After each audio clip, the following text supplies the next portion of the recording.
Doctor Phanikrishna Ravula surgical gastroenterologist మరియు GI cancer liver and pancreas expert ని. Hernia surgery చేశాక hernia ఎందుకు తిరిగి వస్తుంది? హెర్నియా అనేది మనకి చాలా కామన్ ప్రాబ్లమ్. జనాలకి బొడ్డు దగ్గర గజ్జల్లో లేకపోతే ప్రీవియస్ సర్జరీ స్కార్ లో హెర్నియాలు వస్తుంటాయి. దీనికోసం చాలా మంది సర్జరీ అండర్గో అవుతుంటారు. అండ్ చాలా మంది ఏంటంటే ఈ హెర్నియా చేసిన వాళ్ళందరికీ 5 ఏళ్లలో తిరిగి వచ్చేస్తుంది అంట, మరి ఎందుకు చేయించుకోవడానికి భయపడుతూ ఉంటారు. ఆ భయం కూడా కొంచెం టు సమ్ డిగ్రీ అది కరెక్టే. బట్ మనము ఒక కరెక్ట్ పేషెంట్ కి అంత ఆప్టిమైజ్ చేసి ఐడియల్ ప్రొసీజర్ చేసామంటే హెర్నియా తిరిగి రాదు, ఎప్పటికీ తిరిగి రాదు. అవి చేయనప్పుడు మనకి హెర్నియా తిరిగి వస్తాయి. ఎందుకు తిరిగి వస్తాయి? హెర్నియా తిరిగి వచ్చడానికి mainly I would say 3 factors ఉంటాయి. ఒకటి patient related factors. Patient related factors ఏంటి? బాగా ఒబీస్ పేషెంట్స్, ఒబీసిటీ ఉన్న వాళ్ళకి ఒబీసిటీ క్యూర్ చేయకపోతే హెర్నియా ఎప్పుడు తిరిగి వచ్చే ఛాన్స్ ఉంటుంది.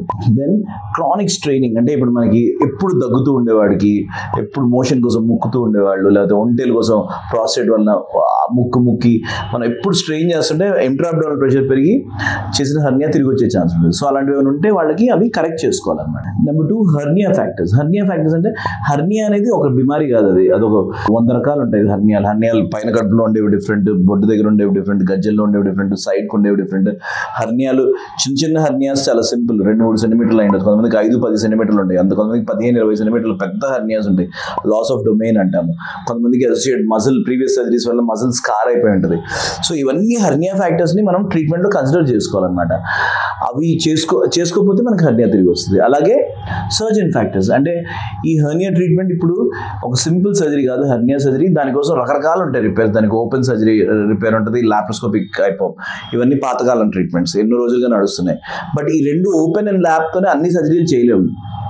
మనకి కొన్ని లంబర్ హెర్నియాస్కి, ఫ్లాంక్ హెర్నియాస్కి, రికరెంట్ హెర్నియాస్కి స్పెషలైజ్ టెక్నిక్స్ ఉంటాయి. ఎలాంటివంటే ఈరోజులో వింటున్నాం ఈటెప్ అనే సర్జరీ, రీవ్స్టోపా రిపేర్ అంటే రెక్టోరెక్టస్ మజిల్ రిపేర్, ట్రాన్స్ అబ్డామినస్ రిలీజ్, ఇలాంటి అబ్డామినల్ వాల్ రికన్స్ట్రక్షన్ ప్రొసీజర్స్. పెద్ద గ్యాప్స్ ఉన్న వాళ్ళకి, తిరిగి వచ్చిన వాళ్ళకి టెన్షన్ లేకుండా అబ్డామిన్ ఎలా క్లోజ్ చేయాలి దాన్ని AWR ప్రొసీజర్స్ అంటారు. అందుకని ఇప్పుడు హెర్నియా సర్జరీని అబ్డామినల్ వాల్ రికన్స్ట్రక్షన్ అంటాం.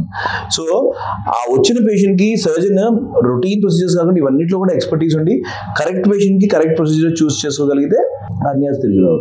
సో ఫైనల్గా నేను చెప్పేది ఏంటంటే మనము హెర్నియాస్ పేషెంట్ సరిగ్గా సెలెక్ట్ చేసుకోకపోవడం వల్ల దగ్గులు, ఒబీసిటీ, స్ట్రైనింగ్ ఉన్న పేషెంట్స్ని లోకల్ ఫ్యాక్టర్స్ కన్సిడర్ చేయకపోతే అందరికీ ఒకే ట్రీట్మెంట్ చేస్తాను, ఆ లోకల్ ప్రాబ్లమ్స్ మజిల్స్ ఎలా ఉన్నాయి, గ్యాప్ ఎంత ఉంది, లొకేషన్ ఏముంది అవి కన్సిడర్ చేయకపోయినా, సర్జన్ అప్రోప్రియేట్ హెర్నియాకి అప్రోప్రియేట్ సర్జరీ చేయకపోయినా ఈ 3 చేస్తే తిరిగి వస్తాయి. ఇవన్నీ కన్సిడర్ చేసుకొని ఒక ఎక్స్పర్ట్తో ప్లాన్ చేయించుకుంటే మనకి హెర్నియా ఎప్పటికీ తిరిగి రాదు.